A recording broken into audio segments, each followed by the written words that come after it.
Hello friends, welcome to my channel. ఎంతగానో ఆశలు పెట్టుకున్న ప్రతిష్టాత్మక నోబెల్ శాంతి బహుమతి తనకు దక్కపోవడంపై అమెరికా అధ్యక్షుడు డొనాల్డ్ ట్రంప్ తాజాగా స్పందించారు. ఈ పురస్కారానికి తాను నిజంగా అర్హుడినని ఈ ఏడాది దక్కించుకున్న వెనిజులా ప్రతిపక్ష నాయకురాలు మరియా కరీనా మచౌదాకు తనకు స్వయంగా చెప్పినట్లు తెలిపారు. మచౌదా నాతో ఫోన్లో మాట్లాడారు.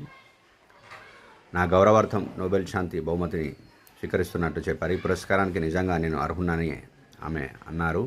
అలాగని ఆ బహుమతిని నాకే ఇచ్చేయాలని నేను ఆమెతో అనలేదు. సంక్షోభ సమయంలో వెనిజులా ప్రజలకు మచౌదో చాలా సాయం చేశారు. నేను ఆమెకు తోడుగా ఉన్నాను, ఇక ముందు కూడా ఉంటానని వైట్ హౌస్లో శుక్రవారం విలేకరుల సమావేశంలో ట్రంప్ పేర్కొన్నారు. అయితే తాను ఇప్పటివరకు 8 యుద్ధాలు ఆపానని, నిజంగా తనకు నోబెల్ శాంతి పురస్కారం గత ఏడాది ఇచ్చి ఉండాల్సిందని ఆయన వ్యాఖ్యానించారు.